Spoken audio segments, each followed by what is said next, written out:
Naam. Donc, sans plus tarder, Inch'Allah Ta'ala, nous allons commencer. أعوذ بالله السميع العليم من شر الشيطان اللعين الرجيم. بسم الله الرحمن الرحيم. الحمد لله رب العالمين، بارئ الخلائق أجمعين، وباعث الأنبياء والمرسلين، ثم الصلاة والسلام على أعز المرسلين، سيدنا ونبينا وطبيب نفوسنا وشفيع ذنوبنا، المسمى في السماء بأحمد وفي الأرضين بأبي القاسم محمد صلى الله عليه وآله وسلم، وعلى أهل بيته الطيبين الطاهرين وأصحابه المنتجبين، سيما بقية الله في الأرضين، روحي وأرواح العالمين له الفداء. Chers frères, chers sœurs, assalamu alaikum wa rahmatullahi wa barakatuh. J'ai de nouveau l'honneur et l'opportunité de pouvoir intervenir dans le cadre des activités culturelles organisées par le sanctuaire de l'imam Rida alayhi salam. Et je remercie en premier lieu Allah Azza wa Jal qui m'a donné cette opportunité, ainsi que les personnes qui sont responsables des activités francophones du sanctuaire de l'imam Rida alayhi salam, et qu'Allah subhanahu wa ta'ala puisse nous offrir l'opportunité et l'occasion de nous rendre à ce sanctuaire et de faire la visite pieuse de notre imam bien-aimé, l'imam al-Rida, Anis al-Nufus, alayhi afdal salati wa salam. Alors, comme vous l'avez vu, mon intervention aujourd'hui est intrinsèquement liée aux événements tristes et aux événements terribles qui ont lieu actuellement en Palestine, et plus particulièrement à Gaza. Et donc, alhamdulillah, on voit que il y a énormément de réactions de la part de la population, que ce soit en Orient ou en Occident, par rapport aux crimes qui sont en train aux massacres qui sont en train de se commettre dans cette région du monde. Et donc, ça a donné, si vous voulez, une certaine dynamique où on voit que il y a énormément de réactions et énormément d'organisations, par exemple, de séminaires, de conférences par rapport à la question palestinienne et au conflit qui se déroule actuellement en Palestine et au massacre qui s'y déroule. Si vous avez un petit peu suivi l'actualité et si vous avez un petit peu suivi l'organisation de ces conférences qui ont eu lieu, on voit que elles sont toutes intéressantes. Elles traitent souvent de la question du conflit, donc l'historicité du conflit israélo-palestinien, du conflit de la prise des terres, du bafouement, par exemple, du droit international, etc., par l'entité sioniste. Et on voit aussi que énormément de conférences ont traité de la question du rôle des médias dans la couverture du conflit, et par exemple la terminologie employée par les médias, par les différents médias, lorsque on a d'un côté des Palestiniens qui meurent et de l'autre côté des Israéliens. Toutes ces conférences ont mis en lumière un petit peu comment est-ce que les médias, par exemple, réagissent et interagissent avec cette question du conflit. Mais on voit très rarement des conférences ou même des interventions par rapport aux devoirs religieux que l'on doit avoir, ou même en tant que personne, en tant que partisan de l'école de Ahl al-Bayt alayhimus salam, ou en tant que musulman, comment est-ce que je dois réagir face à un tel conflit? Ici, on voit beaucoup de personnes ne savent pas vraiment réagir, la manière dont il faut réagir, et ça, c'est important de pouvoir savoir quelle est notre responsabilité et quel devoir avons-nous face à une telle situation atroce, lorsque de telles atrocités sont commises, que ce soit à l'encontre des musulmans, à l'encontre de non-musulmans. Avant de rentrer dans le direct, donc dans le vif du sujet, il faut aussi bien mentionner que ce conflit qui a lieu actuellement n'est pas un conflit, comme on essaye de le dépeindre un petit peu partout, qui oppose des musulmans à des juifs. Non. Cela va au-delà de ça. C'est un conflit qui oppose al-haqq wal-batil, le vrai et le faux. C'est un conflit qui oppose des gens aspirant à leur liberté à des gens voulant imposer leurs lois à un peuple qui vit là depuis des années et des années. Donc le conflit, il ne faut pas le rendre un conflit qui oppose des musulmans à des juifs, mais plutôt un conflit qui oppose des hommes empreints de liberté à des personnes qui sont donc membres de l'entité sioniste et des colons qui veulent coloniser un peuple et le rendre et carrément l'expulser et l'exterminer. Donc le conflit n'est pas un conflit opposant deux religions. Ça, c'est la première chose à laquelle il faut faire attention et sur laquelle il faut sensibiliser les gens. Que ce conflit, les racines de ce conflit dépassent très bien, dépassent de loin, pardon, le cadre religieux. Maintenant, la question de la responsabilité religieuse, elle est très importante, surtout pour nous en tant que partisans de l'école d'Ahl al-Bayt, alayhimus salam, qui donnons de l'importance à la façon dont on doit réagir face à des conflits. Ici, nous faisons face clairement à une oppression qui est atroce, à une oppression qui est totale et qui nous rappelle un petit peu la situation de l'imam al-Hussein alayhi salam lorsqu'il était à Karbala. On voit, subhanallah, que eh ben, les Gazaouis sont privés d'eau, privés d'électricité, privés de tous les moyens de communication. Donc on voit cette situation qui a actuellement lieu nous rappelle un petit peu, pour nous, partisans de l'école de Ahl al-Bayt, la situation vécue par l'imam al-Hussein alayhi salam lorsqu'il était à Karbala. Alors, religieusement parlant, et surtout, comment est-ce que le Saint-Coran euh, nous, euh, nous donne, nous décrit l'attitude à adopter face à une telle oppression. Ici, par rapport au premier point, si vous voulez, à la première responsabilité et au premier devoir qui nous incombe par rapport à ce qui se passe actuellement en Palestine, je pense que la chose la plus importante est de décrier et de crier haut et fort à l'oppression, de ne pas arrêter de condamner. La condamnation, c'est la première chose et c'est la première responsabilité qui nous incombe. Pourquoi est-ce que je dis ça? Lorsqu'on se réfère au verset du Coran, on voit que Allah Azza wa Jal, comment est-ce qu'il réagit et comment est-ce qu'il aborde la question de l'oppression. La question de l'oppression dans le Coran, elle a été abordée d'une façon qui est incroyable et qui devrait être pour nous une source d'inspiration. Par exemple, Allah Azza wa Jalla dans le Coran dit Bismillahir Rahmanir Rahim La yuhibbu Allahu al-jahra bis-su'i min al-qawli illa man zulim. Ce verset, il est incroyable. Pourquoi est-ce qu'il est incroyable? Parce qu'il nous dit Allah Azza wa Jalla, quand il y a des différends, quand il y a des conflits, quand il y a des mésententes, quand il y a des situations semblables à cela, Allah Azza wa Jal n'aime pas que l'on que l'on emploie des paroles virulentes, que l'on crie à l'injustice, etc., que l'on crie au conflit, sauf dans le cas de l'injustice. Donc, la yuhibbullahu al-jahra bis-su'i min al-qawli illa man zulim. Allah Azza wa Jal n'aime pas que l'on crie, que l'on crie et qu'on utilise des paroles virulentes, et des paroles des fois qui peuvent être fortes, sauf lorsqu'il y a quoi? Oppression. Et là, clairement, je pense qu'il y a unanimité sur le fait que le peuple palestinien, nos frères en Palestine, nos frères à Gaza sont en train de vivre une oppression qui est énorme, une oppression qui est inédite.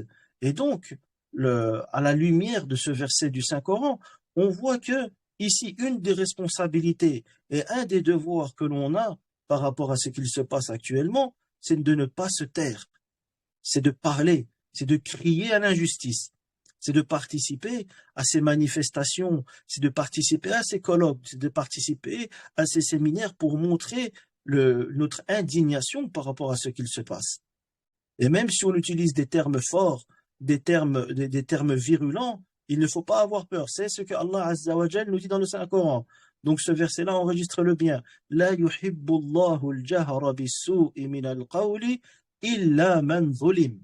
Et ici, Allah Azza wa Jal nous parle de l'oppression de manière générale.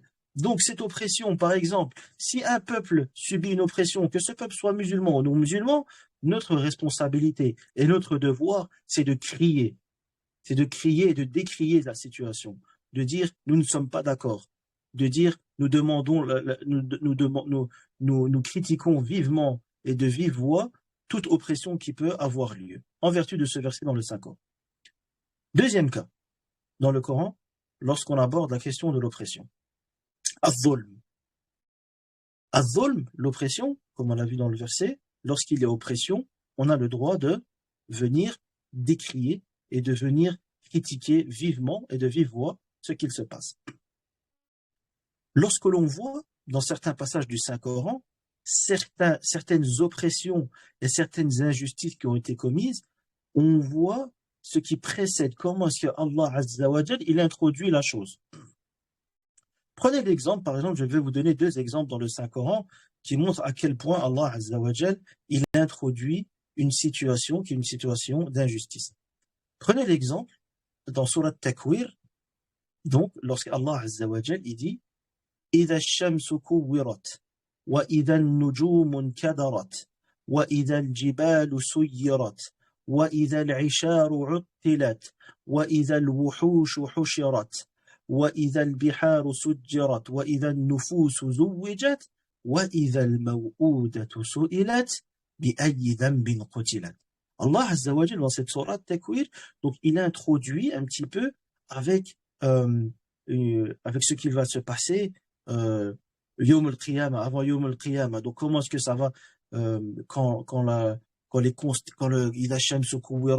quand le soleil sera terni, que les étoiles, etc. Il parle de cette situation un peu catastrophique qui va se passer. Tout ça pour introduire et lorsqu'on demandera à la fille qui a été enterrée vivante, donc cette fille qui a vécu à l'époque pré-islamique, lorsqu'on lui demandera à cette fille qui a été enterrée vivante pour quel péché elle a été tuée, qu'est-ce qu'elle a commis comme péché pour être enterrée vivante et mourir à la suite de cela. Donc on voit que cette situation d'injustice, de zulm, Allah Azza wa Jal, il l'introduit d'une manière qui fait très peur, très virulente, avec des termes très forts. Il dit quand le soleil sera obscurci et que les étoiles deviendront ternes et les montagnes mises en marche et les chamelles à terme négligées et les bêtes farouches rassemblées et les mers allumées et les âmes accouplées, et qu'on demandera à la fille est enterrée vivante pour quel péché elle a été tuée.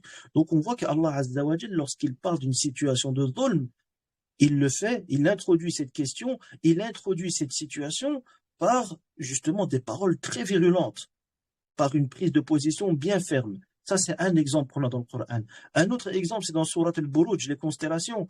وَالسَّمَاءِ ذَاتِ الْبُرُوجِ وَالْيَوْمِ الْمَوْعُودِ وَشَاهِدٍ وَمَشْهُودٍ قُتِلَ أَصْحَابُ الْأُخْدُودِ النَّارِ ذَاتِ الْوَقُودِ إِذْ هُمْ عَلَيْهَا قُعُودٌ وَهُمْ عَلَى مَا يَفْعَلُونَ بِالْمُؤْمِنِينَ شُهُودٌ. Allah Azza wa Jal, il parle aussi d'une situation injuste lorsque on avait creusé des fossés et qu'on avait jeté des croyants et qu'on les avait brûlés vivants et que les gens regardaient ce qu'on faisait. Que périssent les gens de quoi? De l'Ukhdud. Et le feu sera donc leur combustible.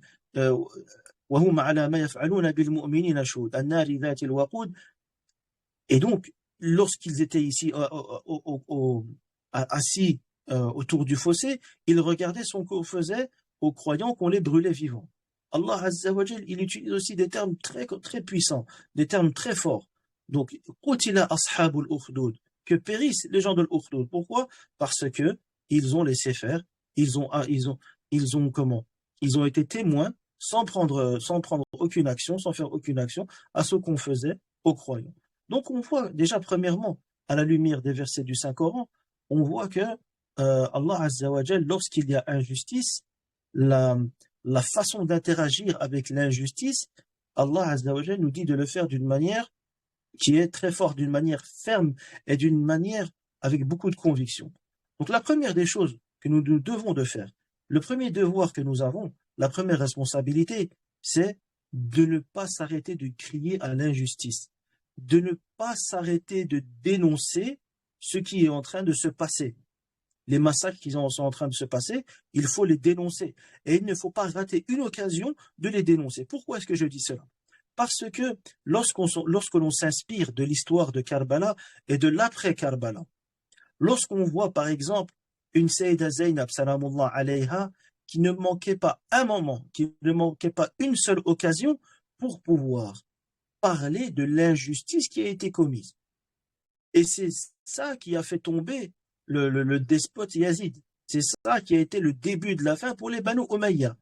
Si aujourd'hui on s'arrête de prendre une position, si aujourd'hui on s'arrête de dénoncer ce qui est en train de se passer, alors on va être, on va laisser les choses se faire, l'injustice se faire, alors que les versets du Coran nous disent clairement que lorsqu'il y a injustice, il faut prendre position. On ne peut pas être entre deux. On ne peut pas se dire, oui, mais moi ici, dans ce cas-là, je préfère me taire. Non, ici, clairement, c'est clair, il n'y a pas besoin de plus de preuves pour nous montrer que c'est une injustice grandiose qui est en train de se commettre en Palestine. Donc, première des choses, la prise de position ferme, virulente, dénoncer et ne pas rater une occasion de dénoncer. Et en faisant cela, on s'inspire des versets du Saint-Coran et on s'inspire aussi des grands personnages comme Sayyida Zainab salamullah alayha et l'imam Zayn al-Abidin alayhi salam qui n'ont pas manqué une occasion pour rappeler l'injustice qui avait été commise à Karbala. Et donc, lorsqu'on voit l'imam Zayn al-Abidin alayhi salam, si l'imam, en tant que partisan de l'école de Ahl al-Bayt alayhi salam, les imams sont notre source d'exemple. Et donc, si on voit que notre imam Zayn al-Abidin alayhi salam, après Karbala, il a joué ce rôle de, si vous voulez, de rapporter et de rafraîchir la mémoire des gens sur ce qui a été commis, sur l'injustice qui a été commise à Karbala, alors nous aussi, nous devons d'adopter la même position, de ne pas s'arrêter de dénoncer les crimes. Aujourd'hui, au plus, on est actif dans le fait de dénoncer les crimes qui se commettent, les injustices qui se commettent, par exemple, à Gaza, alors on va endosser cette responsabilité, on va accomplir ce premier devoir qui est très important. Et c'est quelque chose qu'il ne faut pas négliger, parce que ça a des principes qui existent dans le Saint-Coran, comme on l'a dit, on a mentionné 3 passages du Coran, et aussi ça a des principes dans le comportement et dans le suluk des Ahl al-Bayt alayhimus salam. Première chose. Deuxième point qui est important, c'est le deuxième devoir que nous avons vis-à-vis de la situation atroce qui est en train de se passer en Palestine, c'est de ne pas être une aide pour le régime sioniste qui est en train de commettre des crimes. Qu'est-ce que ça veut dire ne pas être une aide pour le régime sioniste? Aujourd'hui, on voit que au niveau économique, au niveau de la consommation, il y a énormément de produits dans la grande distribution ou énormément de marques qui contribuent justement à aider financièrement ce régime totalitaire, ce régime criminel qui est en train de commettre un massacre, un génocide énorme. Et notre devoir, c'est, vous avez sûrement vu les différentes campagnes de boycott qui invitent les gens à boycotter tous ces produits dont la consommation et dont les bénéfices vont directement à l'entité sioniste. Je pense que le deuxième devoir que nous avons, c'est de vraiment mettre en application ce principe de boycott. Alors, bien sûr, je parle les spécificités du boycott, etc. Ce sont des choses que des personnes dans le domaine économique, dans le domaine commercial peuvent discuter mieux que moi. Par contre, au niveau de l'asl, si vous voulez, de l'origine de ne pas venir en aide à un régime ou à une entité qui est en train de commettre des injustices de la sorte, nous devons aller voir si nous trouvons cela dans nos sources islamiques. Nous allons, comme je vous l'ai dit au début de cette intervention, le but est d'apporter un regard religieux un regard islamique sur la question et sur les choses qui se passent actuellement en Palestine. Alors, on voit que on a énormément de riwayat, énormément de hadiths qui nous invitent à ne pas venir en aide à l'injuste, mais au contraire de venir en aide à l'opprimé. L'imam Ali, salamullah alayhi, sur son lit de mort, lorsqu'il a fait son testament à l'imam al-Hassan et l'imam al-Hussein, alayhim as-salam, l'imam Ali leur a dit une phrase très courte, mais une phrase qui est pleine de signification, une phrase qui est très lourde en responsabilité pour nous. L'imam Ali, salamullah alayhi, il a dit à ses deux enfants, l'imam Hassan et l'imam Hussein, alayhim as-salam, il leur a dit Kuna lil-zalimi khasma wa lil-mazlumi auna. C'est quelques mots, mais c'est quelques mots qui sont très lourds en termes de signification. L'imam salamullah alayhi il dit soyez un ennemi pour le zalim, pour l'injuste, pour celui qui fait acte d'oppression. Il ne faut pas être ami avec lui. Il ne faut pas l'aider. Il ne faut pas être il ne faut pas se comporter avec lui d'une manière qui va lui faciliter à commettre son injustice. Et soyez une aide pour celui qui subit l'injustice, qui subit l'oppression. Aujourd'hui, nous devons essayer de mettre notre foi et notre comportement.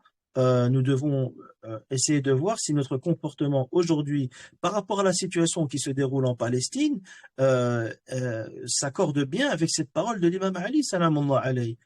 Est-ce que nous faisons assez pour justement, pour ne pas aider l'entité sioniste? Est-ce que notre manière de consommer est consciente? Est-ce que nous consommons consciemment, que ce soit au niveau des produits physiques, je ne sais pas, certaines boissons, certaines nourritures, etc. Ou alors même au niveau des produits qui ne sont pas physiques. Par exemple, aujourd'hui, on sait que beaucoup de bénéfices de certaines plateformes, dont je ne citerai pas les noms ici, vont directement à l'entité sioniste, ou alors font la promotion de de choses qui sont directement liées avec l'entité sioniste. À nous de faire en sorte de ne pas contribuer à ce genre de plateforme, au développement de ces plateformes-là. C'est pour ça que c'est très important d'adopter ce comportement qui va nous permettre de quoi? De ne pas être une aide pour qui? Pour celui qui commet l'injustice.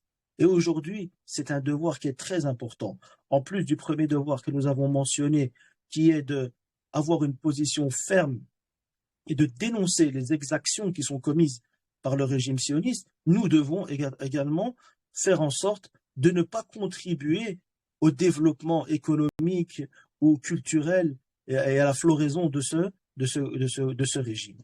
Ceux qui font ça, peut-être se disent, j'attends, si je vais commencer à boycotter, si je vais commencer à ne pas consommer certains produits ou à ne pas m'inscrire sur certaines plateformes, alors je vais peut-être faire face à des difficultés. Peut-être que je vais être montré du doigt. Alors ici, il y a une riwaya du prophète sallallahu alayhi wa sallam qui est très importante et qui nous montre, si vous voulez, la récompense spirituelle pour celui qui est une aide à l'opprimé, venir en aide à l'opprimé. Et venir en aide à l'opprimé, c'est vraiment l'essence même de la vision des Ahl al-Bayt, salamullah alayhim. Et le prophète, il nous rapporte cette riwaya, il nous dit, Allah Azza wa Jal a dit au prophète Daoud, Ya Daoud, innahu laysa min abdin yu'inu mazluman, aw yamshi ma'ahu fi mazlamatihi, illa uthabbitu qadamayhi yawma tazillu al-aqdam.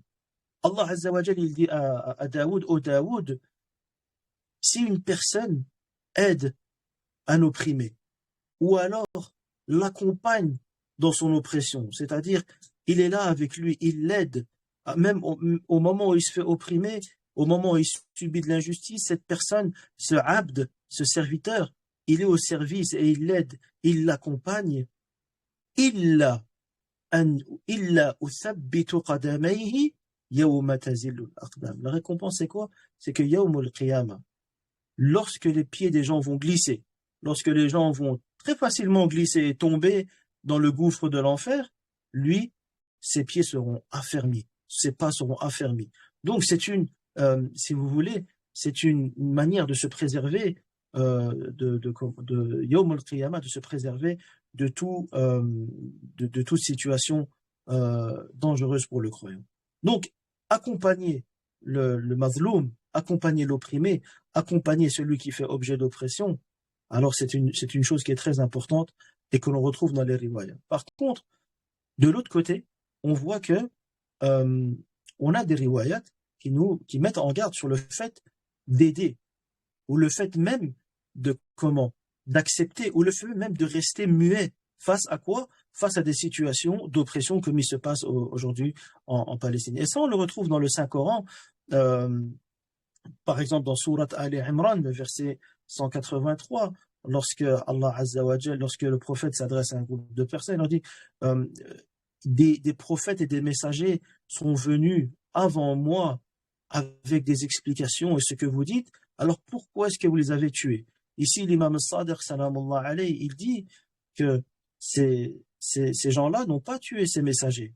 Ces gens-là, ils ont juste accepté, ils ont juste pris aucune position par rapport à quoi? Par rapport à ce que d'autres avaient commis envers les messagers et donc avaient tué des messagers et des prophètes. Donc le simple fait d'accepter, le simple fait de rester muet est, euh, est une source et qui équivaut au fait d'avoir participé à ce genre d'exaction. Par exemple, l'imam Ali salamullah alayhi dans une riwaya à lui, il dit Al-alimu bil-zulmi wal-mu'inu alayhi wal-radi bi shuraka. Il dit celui qui est au courant d'une situation d'injustice qui se commet, celui qui aide et qui contribue à ce qu'une situation d'injustice se commette, et celui qui agrée une telle situation, ils sont tous les trois dans le même sac. Ils sont tous des partenaires. Shuraka, al-alimu bil-zulmi wal-mu'inu alayhi wal-radi bihi shuraka. Donc on voit que les riwayas qu'on a, elles nous mettent vraiment en garde par rapport à cela. Al-Rasul sallallahu alayhi wa alihi wa sallam, il dit Man shahida amran fakarihahu kana kaman ghab. Il dit celui qui est témoin d'une situation mais qui déteste cette situation, il est considéré comme une personne qui n'était pas présente à ce moment-là. Mais de l'autre côté, il dit wa man ghaba an amrin faradiyahu kana kaman shahid. Il dit celui qui n'a pas assisté, qui n'a pas été témoin d'une situation, mais qui a agréé cette situation, qui a accepté, qui a approuvé cette situation, alors il est considéré comme si il avait assisté à cette situation. Et on voit énormément de hadiths comme ça qui nous montrent l'importance de ne pas être une source d'aide pour le zalim. Al-Rasul sallallahu alayhi wa alihi wa sallam dans une riwaya aussi il dit Man a'ana zaliman ala zulmihi ja'a yawm al-qiyamati wa ala jabhatihi maktub ayisun min rahmatillah.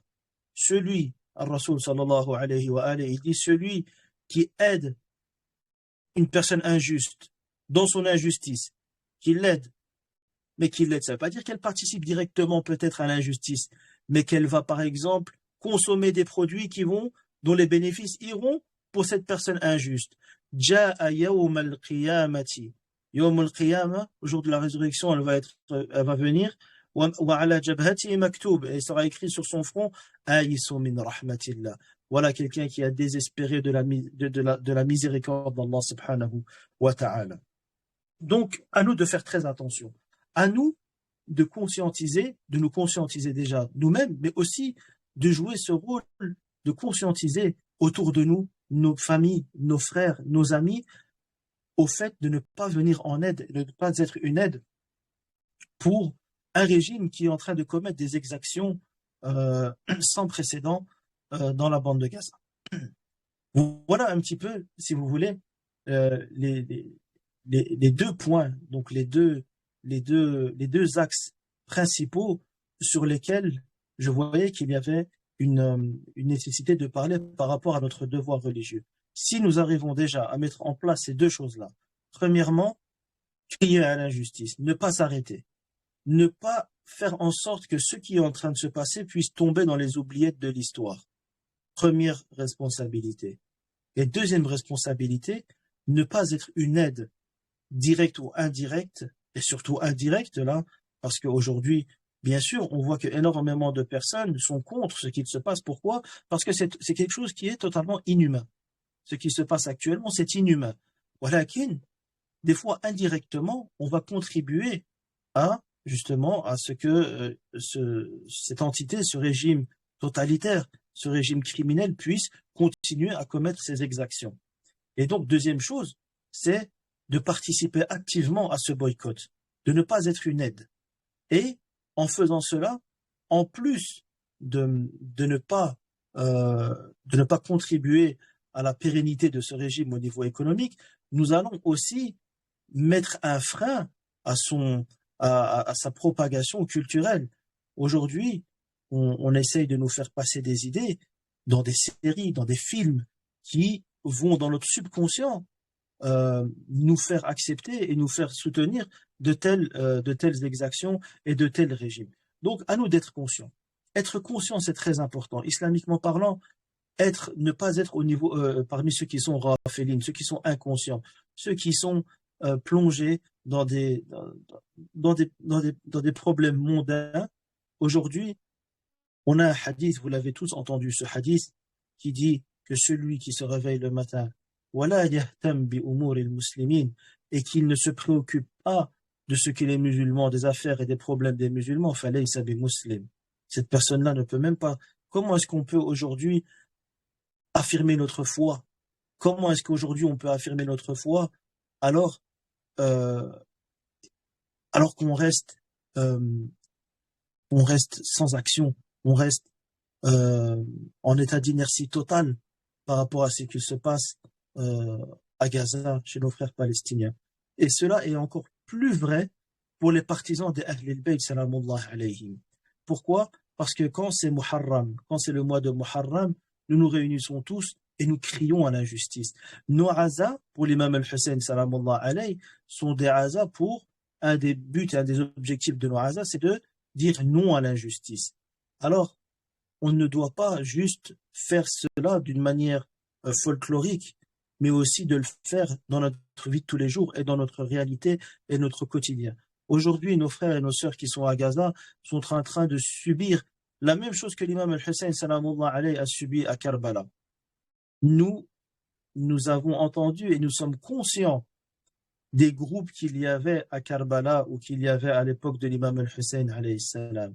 Nous sommes conscients et nous entendons chaque année, pendant le mois de Muharram, pendant les 10 jours, jusqu'au jour de Ashura, pendant cette décade, nous entendons toujours et nous écoutons toujours qu'il y avait des gens qui ont soutenu l'imam al-Hussein, d'autres qui ne l'ont pas soutenu, d'autres qui se sont soulevés contre lui, d'autres qui sont restés dans un petit peu sans prendre de position, ni en étant contre lui, ni en étant avec lui.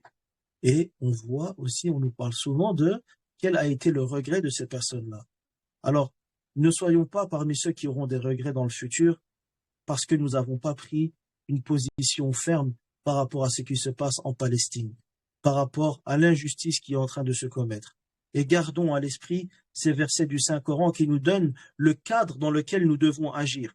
La yuhibbullahu al-jahra bis-su'i min al-qawli illa man zulim. Lorsqu'il y a un zulm, lorsqu'il y a une injustice, nous devons de crier à l'injustice. Notre devoir de crier à l'injustice. Lorsqu'il y a une injustice qui est commise, que ce soit à l'encontre des musulmans, de non-musulmans, celui qui suit les Ahl al-Bayt et qui suit le Saint-Coran, il se doit de prendre une position ferme et de crier à l'injustice. Aujourd'hui, nous ne devons plus avoir peur. Nous ne devons plus avoir peur que de montrer que nous ne sommes pas d'accord avec tout ce qu'il se passe. Et aujourd'hui, alhamdulillah, nous voyons la participation de nos frères et de nos sœurs ici en Europe ou ailleurs, dans le monde entier, à des manifestations, à des mouvements pour montrer qu'ils ne sont pas d'accord avec ce qu'il se passe en Palestine. Qu'Allah subhanahu wa ta'ala, Inch'Allah, je ne vais pas durer plus longtemps que cela, qu'Allah subhanahu wa ta'ala puisse hâter la réapparition de notre imam, l'imam Sahib al-Asr wa al-Zaman, l'imam al-Mahdi, afin qu'il puisse venir rétablir la justice sur terre, après que cette terre ait été remplie d'injustice et d'inéquité. Ya Allah, par ta grâce et ta bénédiction et ta miséricorde, ya Allah, viens en aide à nos frères et nos sœurs en Palestine qui sont en train de subir une situation qui est atroce. Ya Allah, aide-les et aide-nous à être des personnes qui soutenons la cause palestinienne, qui soutenons la justice et qui combattons l'injustice et qui ne sommes pas d'accord avec l'injustice et qui montrons notre désaccord avec cette injustice qui est en train de se passer par la baraka de la salat ala Muhammad wa ali Muhammad. وآخر دعوانا أن الحمد لله رب العالمين وصلى الله على سيدنا محمد وآله الطيبين الطاهرين. Inch'Allah ta'ala, au plaisir de vous rencontrer encore une fois pour traiter d'autres sujets en français, Inch'Allah, dans le cadre de la coopération avec le Saint-Sanctuaire de l'Imam al-Rida, salamullah alayhi. Et je vous dis assalamu alaykum wa rahmatullahi wa barakatuh.